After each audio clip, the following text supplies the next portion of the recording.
from home merupakan salah satu upaya yang dilakukan oleh pemerintah agar pendidikan tetap berjalan sebagaimana mestinya.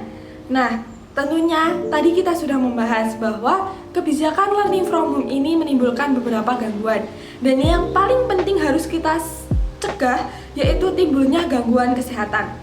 Pada video yang kedua, kita sudah membahas pengendalian yang dapat dilakukan, yaitu dengan pengaturan saat pemakaian atau pengoperasian komputer. Nah, tapi akan lebih efektif lagi apabila kita menambahkan satu tips lagi, yaitu dengan menerapkan pola hidup sehat.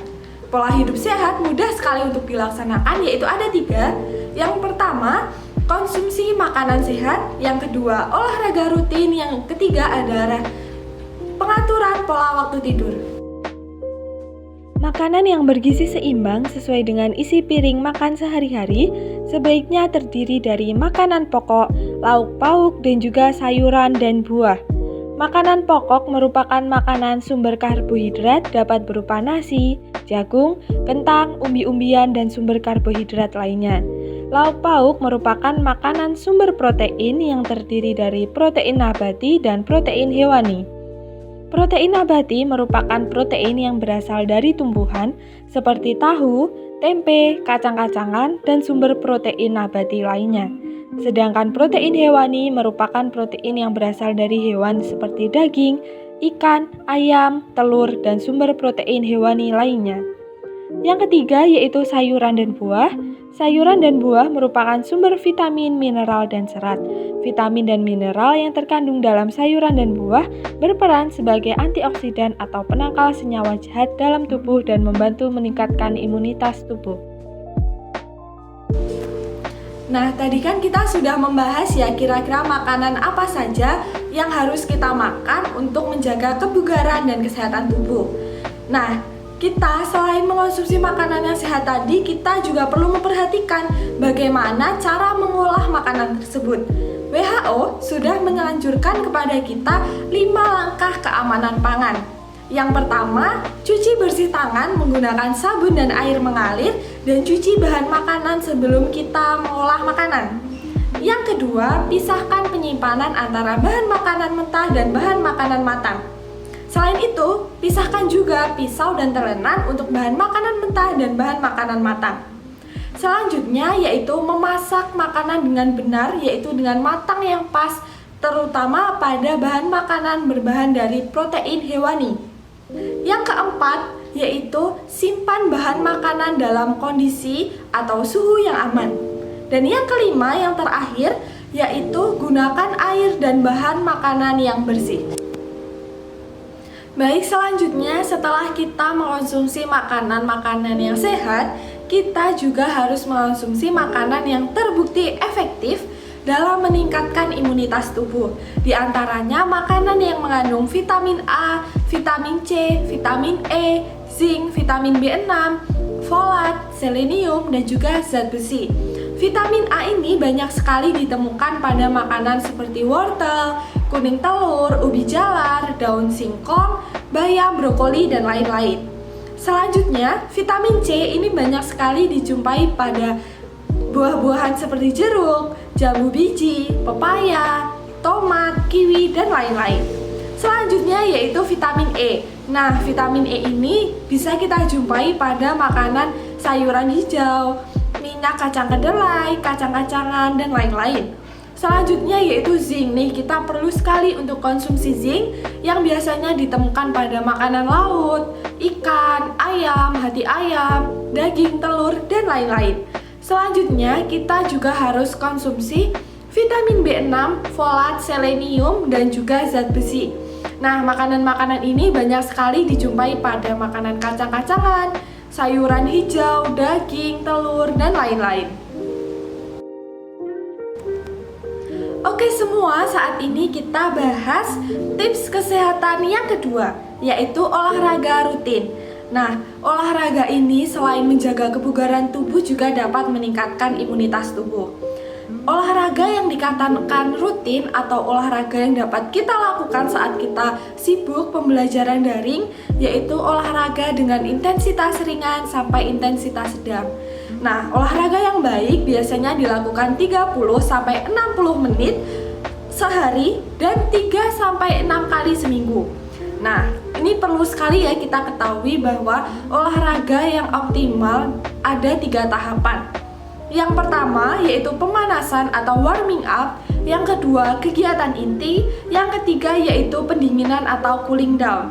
Nah, apabila kita bisa olahraga dengan tahapan tersebut, kita pasti bisa melakukan olahraga yang baik. Selanjutnya, selain olahraga, saat kita melakukan pembelajaran daring, kita juga harus sering sekali melakukan peregangan. Nah, peregangan ini yang bagaimana? Peregangan ini dapat dilakukan dengan gerakan-gerakan yang ringan yang bertujuan untuk merilekskan tubuh. Peregangan bisa dilakukan setiap 2 jam sekali dengan durasi 10-15 detik atau sesering mungkin saat kita sudah mengalami beberapa keluhan atau merasa tidak nyaman. Nah, selanjutnya ada berbagai macam jenis olahraga yang dapat kita lakukan saat kita melakukan aktivitas pembelajaran daring di tengah kesibukan kita. Di antaranya ada yoga, kemudian ada exercise seperti sit up, push up, kemudian ada lari, skipping, jalan-jalan, bersepeda, dan salah satu olahraga yang tanpa kita sadari sering kita lakukan adalah melakukan pekerjaan rumah seperti menyapu, mengepel, memasak, mencuci, dan lain-lain. Itu juga dapat kita lakukan sebagai bentuk olahraga dalam menjaga kesehatan tubuh. Oke semuanya, mari kita masuk ke tips yang ketiga, yaitu pengaturan waktu tidur dan juga istirahat. Nah, ini penting sekali ya untuk diperhatikan. Karena apa? Saat kita sibuk melakukan pembelajaran daring, terkadang kita mengabaikan waktu tidur kita. Kemudian kita juga mengabaikan istirahat kita sehingga tidak optimal. Nah, perlu kita ketahui nih ya, waktu tidur yang efektif yaitu 6-8 jam sehari. Itu waktu tidur yang baik. Selain itu, Kementerian Kesehatan Republik Indonesia juga menjelaskan bahwa terdapat 7 ancaman apabila kita kurang tidur. Di antaranya yaitu hilangnya konsentrasi, kemudian menurunnya kondisi tubuh, selanjutnya yaitu hilangnya fokus kerja, yang keempat yaitu dapat menciptakan obesitas, yang kelima membuat kita stres, yang keenam mudah lupa, dan yang ketujuh adalah membuat kita terlihat tampak lebih tua. Selanjutnya, setelah kita mengetahui apa saja ancaman apabila kurang tidur, kita perlu memperbaiki hal tersebut dengan beberapa tips berikut. Yang pertama, waktu tidur pastikan 6-8 jam atau waktu tidur cukup sesuai dengan kebutuhan kita. Yang kedua, hindari konsumsi rokok, kafein, alkohol sebelum kita tidur. Seperti yang kita ketahui, kafein yang ada di kopi dan juga teh dapat membuat kita sulit tidur. Selanjutnya, alkohol juga merupakan stimulan syaraf sehingga mengganggu pola tidur kita. Kemudian, tips yang ketiga yaitu waktu tidur yang teratur. Pastikan kita tidur dengan yang teratur, karena apabila kita tidur tidak teratur akan memperburuk kondisi biologis kita. Selanjutnya yaitu lakukan olahraga secara rutin. Perlu kita ketahui ya bahwa olahraga ini manfaatnya membuat tubuh kita aktif secara fisik, lebih sehat, dan membuat kita nyaman saat tidur. Namun, ada satu hal yang harus kita perhatikan, yaitu ketika tidur, akan tidur sebelumnya jangan melakukan olahraga. Karena setelah olahraga, tubuh kita masih dalam kondisi yang aktif, tidak rileks, sehingga hal tersebut akan mengganggu optimalisasi dari tidur kita. Selanjutnya yaitu tips untuk menghilangkan stres dengan cara biasakan jangan memikirkan permasalahan-permasalahan sebelum memulai tidur. Nah, itu tadi dari tips-tips kesehatan yang bisa dilakukan untuk kita sehingga dapat mengurangi timbulnya gangguan kesehatan dan MSDS. Baik semuanya, sudah selesai kita membahas ergonomi learning from home.